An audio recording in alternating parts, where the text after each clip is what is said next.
This is just going to be an image of the poster, just like the Born Identity video. You know, I couldn't be bothered taking screen caps and trying to speed up the film and then exporting it. Like, that doesn't always work. Sometimes the editing software just crashes, and so we're just going to just treat this as a brief podcast as you did the Identity video, if you had. And I have a lot on my mind in regard to this film, and so I just like to share it all out incrementally, eventually just piece by piece get everything that is kind of infesting my brain after having seen this film and the impressions I've had of this film I first watched this film, it's over 10 years ago now, it would have been 2012, I would have been 16, and so let's try and analyze the place this is held in my mind. Because I used to claim that this film was overrated as fuck. I said that on this channel before. I don't know if anyone noticed or cared, but it none of that matters. But it's just one of these things where like this film was like praised for years. You know, I was always aware of this film. Oh, you got to see Heat. You got to see Heat. You know, IMDb, how that is, right? And I was on a forum. There's one forum I used to frequent on IMDb in particular. You know. Disclosure, this is exclusive. Actually, at this time, I was quite into video games as well. At one time, I didn't leave video games, by the way. Video games left me. Too much video, not enough game. Anyway, so I was on the IMDb video game forums. I was the road warrior, if anyone was curious. But anyway, there was a user there. Their favorite film. They were named after the Steven Soderbergh Solaris, but their favorite film was Heat, and they used to go on about how brilliant Heat was, and a lot of people on there, Craig McDermott, Klopp Gobb, a bunch of you always went on about how brilliant Heat was. So I watched Heat, and I was like, eh. And I liked it. I thought it was pretty good, but like I didn't. Like, other than the shootout sequence, I just found it, like, just characters, like, saying the theme of the movie and stuff. I just thought it was trite, to be honest. Here's the thing. I used to claim, and on that forum as well, that my favourite film was Reservoir Dogs. You know, this is an adolescent thing. I mean, I still really like Reservoir Dogs. It's my favourite Tarantino film, actually. I like most of the Tarantino films. Some I don't. But most, Kill Bill's crap. Mostly I like Tarantino, though, to be fair. But that being said, so naturally I had a kind of interest in that kind of 90s era of films, very cozy kind of area. I kind of came of age more in the 2000s and 2010s, and the 90s seemed like a kind of a cozier time in a respect to some of us. It was like when we were really little kids, you understand, you know, Johnson and Friends. If you're not Australian, you don't know what that is, excuse me. But so what you had was this aura around Heat, like this is going to be like the ultimate 90s movie in a way. It's really cool, right? Like something like Leon, you know, and Leon I still actually think is a lot of fun, though there's just a creepy aura around it now, considering I think Luke Besson ended up being a bit of a weirdo, and that's very unfortunate. But what we had with Heat was just, it was so adulated. You got to watch it. Oh, shootout. Oh, De Niro and Pacino go up against each other, and it's better than Righteous Kill. That's pretty easy. Michael Mann as well. Like, I think it was the first Michael Mann film I saw. I watched Collateral around that time. I loved Collateral, but I didn't like Heat nearly as much, for example.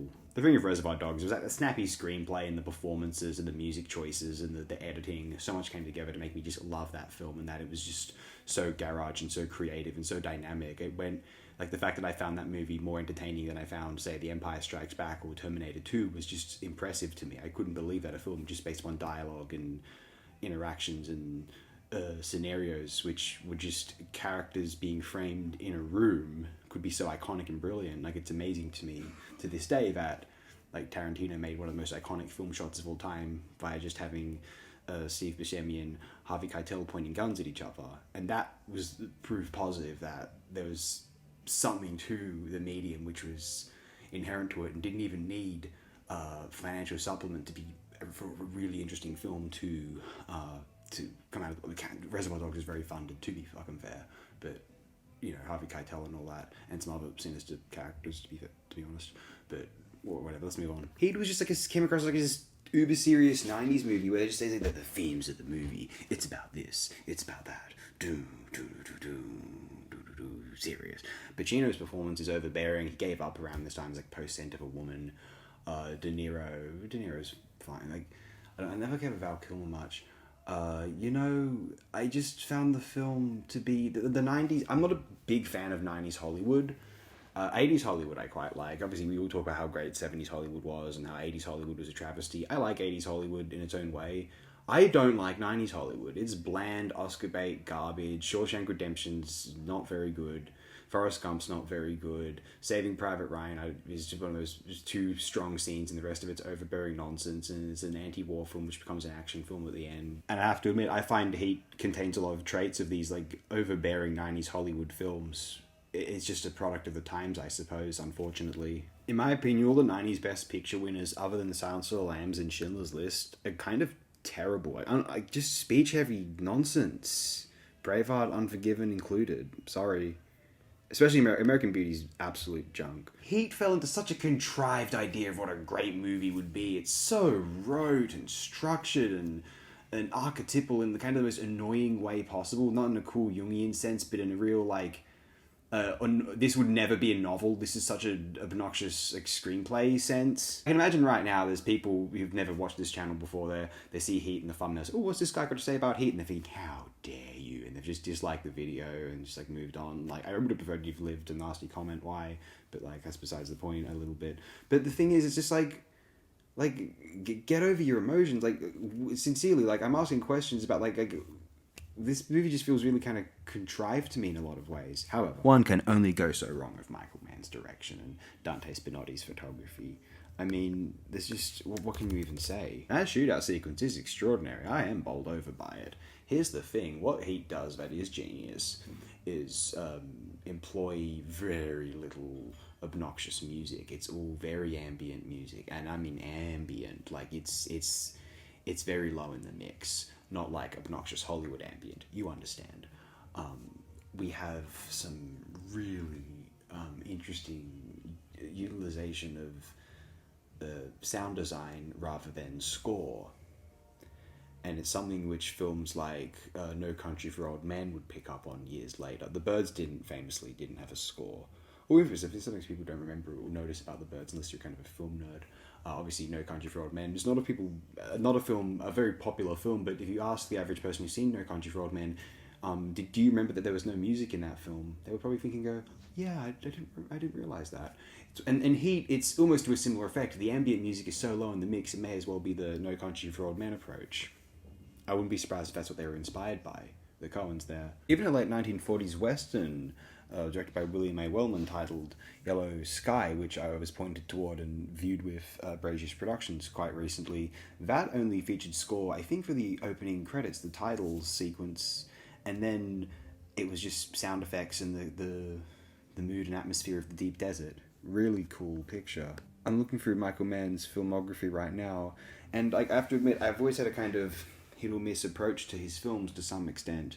I don't think I've ever really sat down with the Jericho Mile. If I have, I've obviously forgotten too much about it to really have an opinion. Thief is great. I've made a video on that before. The Keep is a quality film. I'll make a video for that one day. Manhunt is one of my absolute favourites of all time. LA Takedown I need to watch a bit more of. That was the prototype for Heat. Well, the interesting thing about Heat is that it was Michael Mann's passion project. Like, he wanted to make this film before Thief even. Thief was kind of the I'll make this in the meantime sort of film, from what I understand. And it has the trappings of like a very like young person's like idea of like some, I don't know, hackneyed story. Maybe the storyline would have been better off if it were in, I don't know, like if it were realized toward closer to the era wherein the storyline was conceived. It was based partly off of a criminal, a thief who was apprehended, I think, in 1964.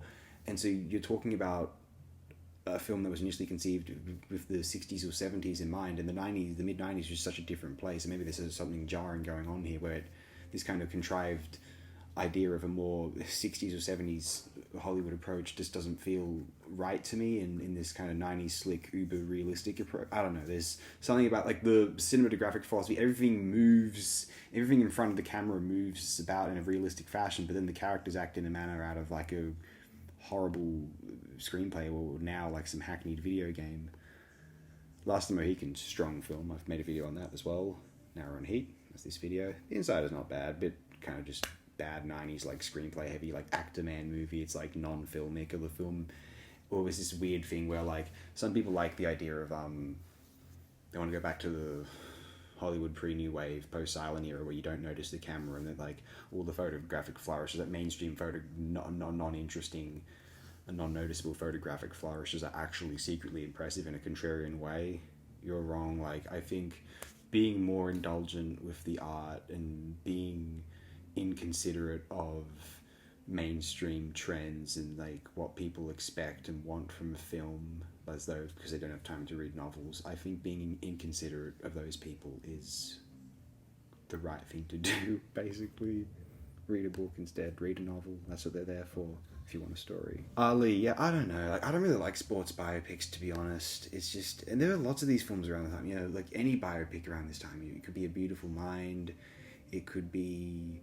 Capote's not a biopic, but like you know what I mean. What was he had? Ray, or and it was Seabiscuit Count. Like there's too many of these things. You know, where it's just like I just don't care after a while. Aaron Brockovich or Cinderella Man or The Aviator, like, nah, you know, just don't want them. I just don't need them. Like, yeah, even $1 Million Baby, sorry, Clint Eastwood, they're just all the same to me, honestly. But no, he's like one of those like John Woo heroic bloodshed things with even more pretensions. It doesn't have that cool kind of 80s like, you know, Hong Kong pop piano chords soundtrack.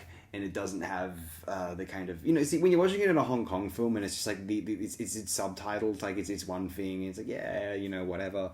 But here it's just like, you know, serious actors with like acclaimed roles in their past and that behind them doing this nonsense, and it's just a bit jarring for me, I think. I guess if it's Leslie Chung or Chow Yun-fat, it's more palatable to me than Pacino and De Niro in this case. I don't know. Oh, but as for the rest of Michael Mann's films, because I do think he's a genius, don't get me wrong. Collateral's an amazing film. Miami Vice is genius. Oh my goodness, is that a fucking phenomenal film? That's everything Heat ought to be. Public Enemies is absolutely just garbage, and we're not even going to go there. And Black Hat's amazing. Yeah, Black Hat is the most cinematographically interesting film of the 2010s, almost, in a Hollywood context. Yeah, the screenplay's dumb. Yeah, Chris Hemsworth plays a hacker. But if you just want to appreciate Michael Mann, oh man, like that film is so aesthetically modern, it's insane. It's ahead of its time. It's absurdly impressive to this day. And as brilliant as Stuart Dryburgh's work was on Black Hat, was it Stuart Dryburgh? Yeah. I'd love to see him work with Diane Beebe again, especially after Diane Beebe's amazing work on a film that wasn't very good, but Gemini Man has extraordinary photography, despite being what it is. Actually, it doesn't look like Diane Beebe has shot a good film period since Miami Vice in 2006. Edge of Tomorrow by Doug Liman, that's okay. Hey, we did Born Identity recently, that's Doug Liman. Yeah, good on you, dude. Yeah, I mean, it looks like the only good films Diane Beebe ever shot were Collateral and Miami Vice. Yeah, seems it. Damn. Oh, Equilibrium, that's not... I remember that film. Hey, yikes. Land of the Lost, goodness. Gangster Squad, I remember that coming out. It looked terrible.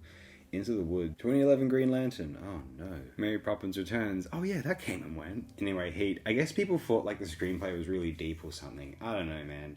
Cinematographically, there's a lot to love here. Oh, let's address this thing. There's a better film...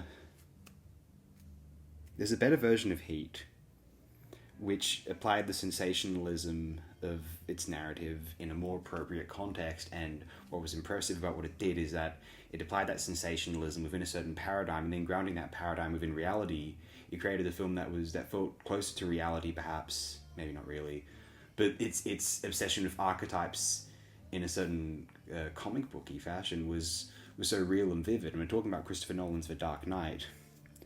I don't really care much for Batman Begins, and especially not that rubbish that came out afterward with Bane and Bane's like little that rich Christopher Nolan doing his little Occupy movie. It's like, go to hell, dude. You're part of the problem.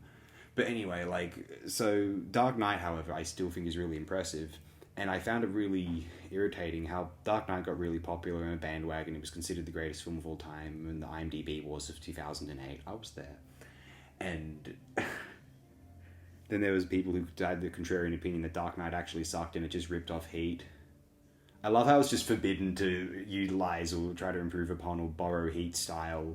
Like, maybe it would be better if more films did. I don't know. Contrarian opinions are silly. But you may be thinking, aren't you a contrarian? You're shitting on Heat. Actually, I think Heat's a very commendable film. I've basically come around to it, but I still think the screenplay's dumb as fuck. Is it? Maybe it ought to be more like My Professed Hero. K-Punk. August 26, 2005. Don't let yourself get attached to anything. Post-Fordist crime in Michael Mann's Heat. What have I missed? Mark Fisher in his early 30s. Rewatching Michael Mann's Heat, now a decade old. Heat now looks not just like a great 90s film, but a great film about the 90s. There are probably none better. This is a post-Fordist organised crime movie, in which the scores are undertaken by crews, not families, in an LA of polished chrome and interchangeable designer kitchens, featureless freeways and late-night diners, a no place that is very far from being a utopia. All the local colour, the cuisine aromas, the cultural idiolects which the obvious comparison pieces, the Coppola and Scorsese gangster flicks of the 70s, depended upon, have been leached out, painted over, refitted and remodelled. You could be anywhere. It is a world without landmarks. Ours, a branded sprawl where markable territory has been replaced by endlessly repeating vistas of replicating franchises. The ghosts of old Europe that stalked Scorsese and Coppola's streets have been exorcised, buried with the ancient beefs, bad blood and burning vendettas somewhere beneath the multinational coffee shops. You can learn a great deal about the world the film projects from considering the name of the character De Niro plays, Neil McCauley. It is an anonymous name, a fake passport name, a name that carries no culture freight, that is bereft of history, as unrevealing as a forced smile. Compare Corleone, and remember that The Godfather was named after a village. Macaulay is perhaps the part that De Niro played that is closest to the actor's own personality, a screen, a cipher, depthless, icily professional, lacking in reflexivity. Stripped down to pure method, I do what I do best. When Macaulay meets the love interest, Edie, he is reading a book on metals. Macaulay is no mafia boss, no puffed-up chief perched atop a baroque hierarchy governed by codes as solemn and mysterious as those of the Catholic Church and written in the blood of 1,000 feuds. Ask his crew if they are blood brothers and they would laugh at you. They are professionals, hands-on entrepreneurs, speculators, crime technicians, whose credo is the exact opposite of Cosa Nostra family loyalty. Family ties are unsustainable in these conditions, as Macaulay tells the Pacino character, the driven detective Vincent Hanna. Now, if you're on me and you gotta move when I move, how do you expect to keep a marriage? Hanna is Macaulay's shadow, forced to assume his insubstantiality, his perpetual mobility. Like any group of shareholders, Macaulay's crew is held together by the prospect of future revenue. Any other bonds are optional extras, almost certainly dangerous. Their arrangement is temporary, pragmatic, and lateral. They know that they are interchangeable machine parts, that there are no guarantees, that nothing lasts. Compared to this, the good fellas seem like sedentary sentimentalists, trapped animals rooted in dying communities, doomed territories. Macaulay and his crew couldn't be less interested in territory. It is capital they are after. As Macaulay tells those in the bank during the heist, we're here for the bank's money, not your money. Macaulay's creed, he says it twice, could be written in every post-Fordist boardroom. A guy told me one time, don't let yourself get attached to anything you are not willing to walk out on 30 seconds flat if you feel the heat around the corner. Macaulay's problem, of course, is that when it comes to the crunch, he is unable to live by this. His fate could stand as a warning to all of us, workers and managers, that late capitalism and attachment do not mix. Well, maybe there was something more to the film. I can't wait to be in my early 30s. It's going to be awesome. No, seriously, it's a very fascinating dichotomy that's been pointed out between the crime pictures of the 1970s in Hollywood versus those of the 1990s and how it reflected the states of the world, the United States, at least at that particular time. I think these are essentially my thoughts on Heat and Fishers condensed into this one upload. Again, yes, commendable film. I find the culture wherein it was revered that I initially came up with the film, knowing of it, of a kind of trite, it follows the rules of a great film and it does all these things and it's about this and that and blah, blah, blah, blah. Structure. Like, I don't care. I'm more interested in whether I'm jealous of the film as a work, as a composition, as a piece of filmmaking. I am. As a screenplay, not necessarily.